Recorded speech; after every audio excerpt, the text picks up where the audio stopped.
Oke semuanya ya. Oja, ABK, anak buah Krisnamurti.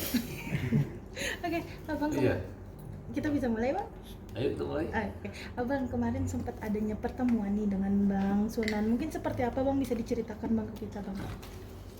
Gini, saya tuh ketemu Sunan nggak sengaja gitu. Saya jujur aja, saya bilang, saya Sunan, kamu mengumpulkan media dengan mengomentari itu mengganggu saya dan mengancam keselamatan jiwa saya dan kawan-kawan. Kenapa itu sama saya dengan mengadu domba antara suku NTT dengan saya gitu. Saya mau tanya gitu. Mana pernyataan bahwa Farhad Abbas melaporkan warga NTT 8.000 orang, mana? Mana saya ngomong di mana gitu. Kedua, sejak kapan saya pernah menakut-nakutin? Kalau saya menyarankan agar tidak diterima bantuan itu pernah.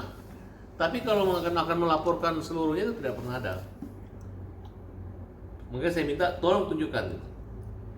Kedua, kalau tim saya itu memang jelas bahwa untuk laporan pidana Agus saya tidak terlibat di situ. Karena kan dia melaporin 4 orang yang pernah saya laporkan.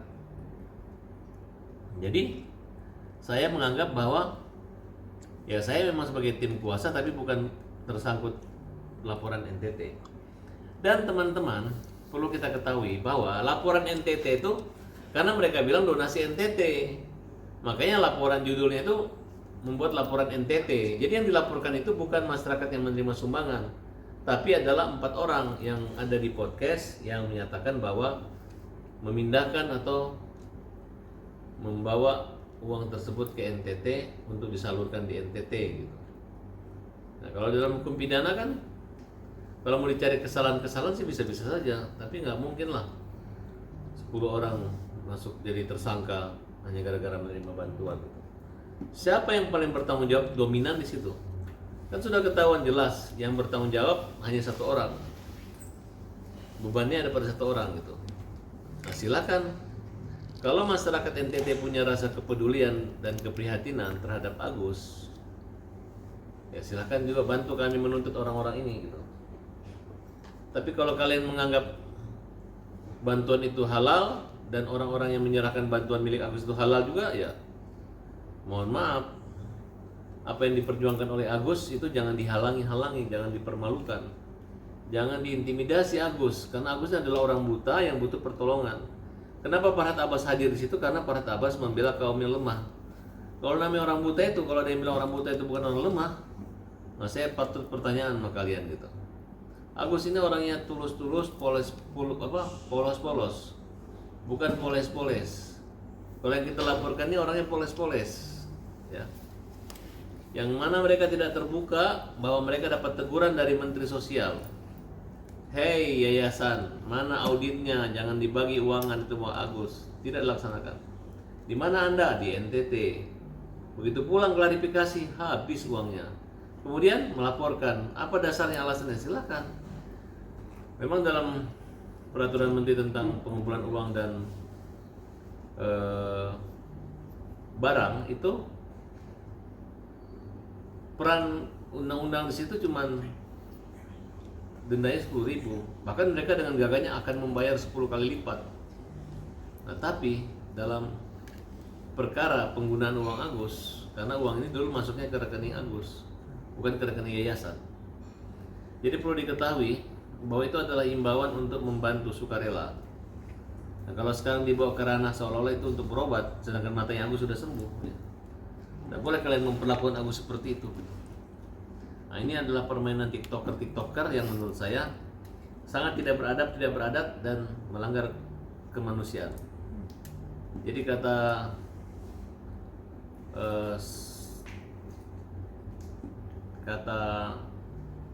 bukan kiasan ya, semboyan dari bangsa Minahasa, Pak Samratulangi, situ tumo tau, kalau nggak salah ya. Jadi kalau jangan merasa jadi manusia kalau tidak bisa memanusiakan manusia, kira-kira seperti itu. Nah, jadi di sini pesan moral di sini, kalau kalian mengobok-abrik, mengacak-acak, menzolimin, menganiaya si Agus yang buta, ya bagaimana rasa kemanusiaan itu ada? Nah, jangan dianggap dengan mengorbankan satu mata Agus manusia bisa ditutupi dengan 1000 korban kemanusiaan lainnya gitu. Bagi kami sih, karena ini pertanggungjawaban hukum yang suatu saat kalian misalnya salah menerima juga bisa kena, salah memberi juga bisa kena. Nah, kalau misalnya masyarakat NTT bisa menimbul kerusuhan atau kegaduhan yang ujung-ujungnya menyerang saya, nah saya minta yang bertanggung jawab ini adalah orang-orang yang membawa barang itu ke. Saya mengajak seluruh masyarakat NTT maupun tokoh idealis para akademisi, ayo bantu kami. Kami ini bukan mengobok-obok atau mempermalukan Nusa Tenggara Timur.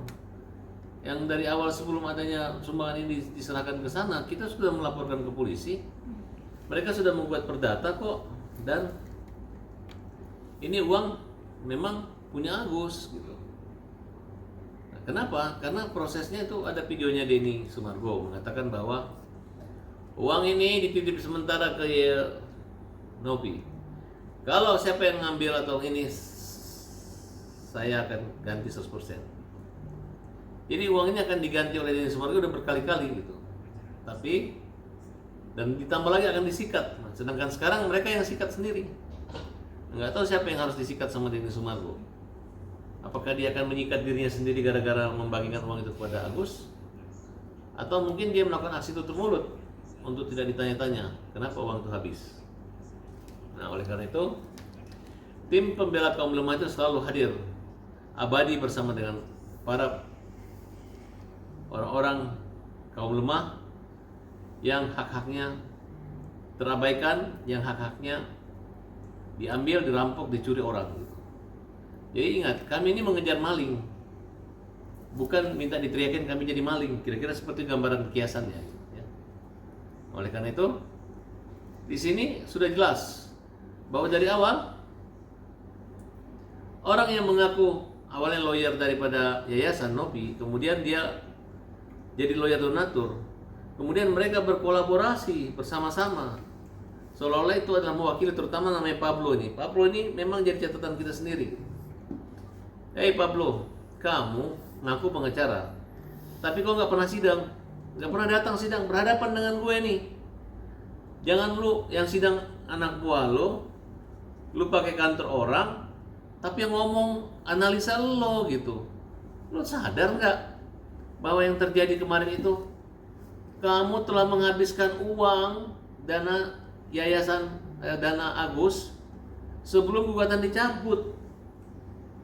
Kamu pikir gampang mencabut gugatan itu? Oh silakan aja, tapi kita punya pertanyaan. Surat kuasamu mana? Kenapa cuma 2? Hebat banget, lu mewakili 500 orang, yang tanda tangan cuma 2 orang, lu ngaku class action apa? Ya. Kemudian lu meminta dan menyetujui uang itu habis. Kemudian laporan penanggung jawab lu terima, nggak ada masalah. Kamu siapa? Ini orang harus diperiksa. Kita minta diperiksa. Nah, kalau pengacara yang lain minta ditangkap, ditahan, itu urusan pengacara itu dengan mereka. Tapi saya pribadi, coba masyarakat lihat cara ngomongnya deh, yang mana pengacara beneran dan mana pengacara onaran. Bisa kelihatan kan? Nah, jadi kalian harus lebih teliti bahwa Agus ini diobok-obok.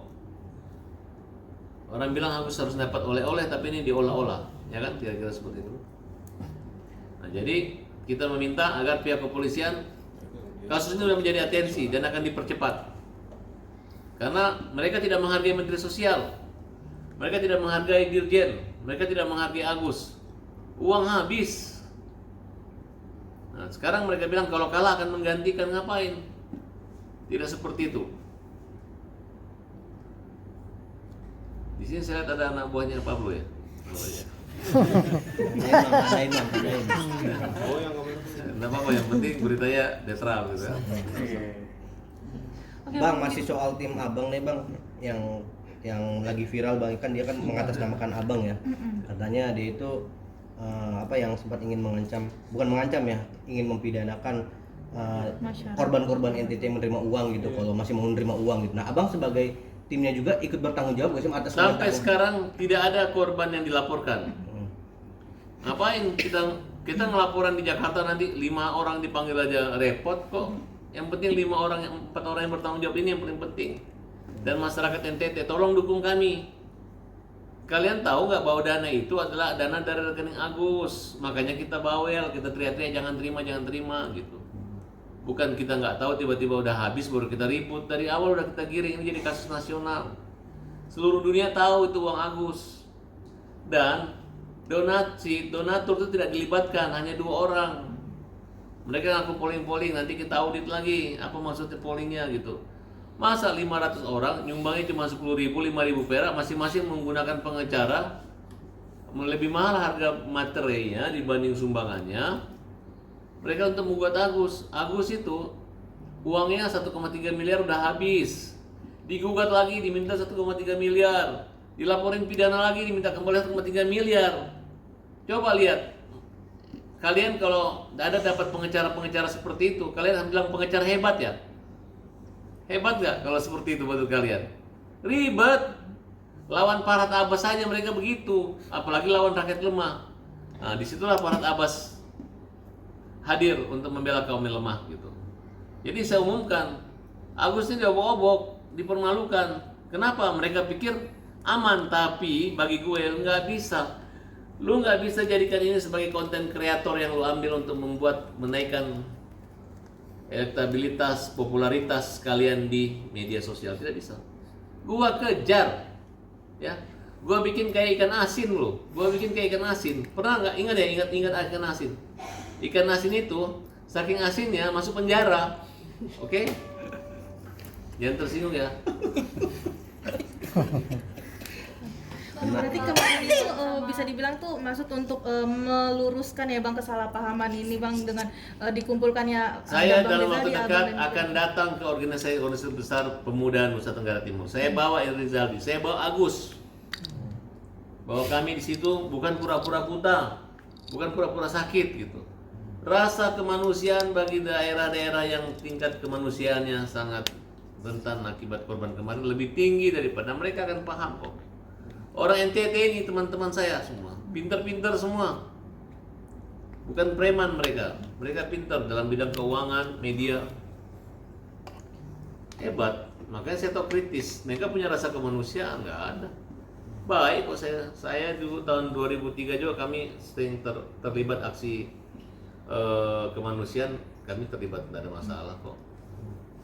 Bahkan salah satu dari masyarakat NTT ada yang memberikan review ke Abang nih bahwa Abang memang sering melakukan bisa dibilang charity ke daerah NTT, benar nggak sih Bang? Pokoknya ke daerah mana aja, kayak gempa Sulawesi Tengah, saya berangkat naik Hercules, kita membawa beberapa ton barang dari sini gitu. Semua dikasih mudah, bukan orang mudah memberi. Kan slogan saya waktu itu bukan menolong yang mudah tapi mudah menolong gitu. Saya terbang hari ke-3 atau ke-5 itu saya udah berada di lokasi. Kami naik pesawat Hercules dari Halim berangkat. Itu turunnya dia kayak lompat gitu ya. Dan kami duduk, saya sempat ketemu Ki Kusumo di sana. Saya sangat terharu gitu, masih banyak artis yang peduli gitu. Nah, di NTT waktu 3 tahun lalu sempat juga kita buat, dan itu memang rekam jejaknya ada gitu. Saya nggak mungkin gitu. Dari apa yang kawan-kawan lakukan ini, saya udah jauh-jauh hari sudah lakukan itu. Cuman kalian kenalnya Farhad Abbas hanya sebagai artis saja ya. Iya betul nggak? Iya. Jadi kalau saya pokoknya gini, prinsip saya dalam hidup. Silakan kalian kaya, silakan kalian hebat, silakan kalian menang gitu. Tapi kalau kalian tidak punya rasa sosial dan bakti sosial, nggak punya suatu perjuangan nilai-nilai sosial yang bisa pekerja sosial, meladenin orang, membela orang, membantu, menyumbang, mengumpulkan pakaian bekas, mengumpulkan pakaian baru, mengumpulkan uang untuk sosial, nah baru mantap. Kalau Islamnya itu khairun nas anfahum linnas, artinya sebaik-baiknya manusia adalah manusia yang bermanfaat buat orang lain. Kan saya udah bilang bermanfaat itu bersama Muhammad Farhad ya, artinya. Nah makanya saya hadir di situ dan saya yakin lah tidak segampang itu mereka akan provokasi aku dengan orang NTT gitu. Saya nggak mau takabur, saya nggak mau apa-apa, yang penting kalau ada masalah kan saya hadapi gitu. Nggak gampang mau datangin orang, mau proyek suku. Saya kemarin ketemu dengan Sunan, saya bilang nggak bisa Ntar saya kalau orang nanya masih boleh saya luruskan. Kalau orang tempeleng duluan saya baru dia bertanya gimana? Itu kan gak enak. Nanti persoalannya lagi lapor polisi lagi kan repot gitu. Ya buat saudara-saudaraku, sahabat-sahabat abang-abangku putra asli NTT, jangan khawatir bahwa Farhad Abbas membela kaum yang lemah dan tidak mungkin berada untuk melawan saudara-saudara kita di Nusa Tenggara Timur yang dalam keadaan saat ini bencana. Tapi bagi saya adalah bencana yang paling besar daripada bencana meletusnya gunung berapi itu, di samping kawan-kawan mengalami kerugian, itu adalah bencana kemanusiaan hilangnya uang Agus. Itulah menurut saya. Kalau itu kan alam, kalau ini yang buat ini adalah orang-orang yang menghabiskan uang Agus. Berani sekali. Mereka adalah orang yang berani, nekat, hebat banget. Sampai gue bilang kalau nggak habis gue potong burungnya ya, dihabisin beneran. Padahal gue cuma bercanda gitu loh. Ih kok berani banget gitu. Harusnya malu, harusnya takut, harusnya bertanya. Ini juga dia nanya lawyernya itu aja gitu. Yang disuruh sidang kartu ujiannya belum tahu sekolahnya di mana, itu doang yang ngomong gitu. Tolonglah wartawan, kalau kalian ngomong ini jangan cari orang-orang yang nggak jelas sekolahnya, yang udah tua baru sarjana baru jadi lawyer. Kemudian kalian tanya lagi sama orang-orang yang pokoknya yang blon jangan ditanya deh sama mereka. Nanti kalian jawabannya seenaknya aja gitu. Tapi kalau mereka jawab seenaknya mas saya, gua hajar. Hajar itu artinya apa? Hukum jamin rakyat. Hajar secara hukum, bukan hajar pukul-pukulan, tapi hajar ya sesuai hukum positif Indonesia.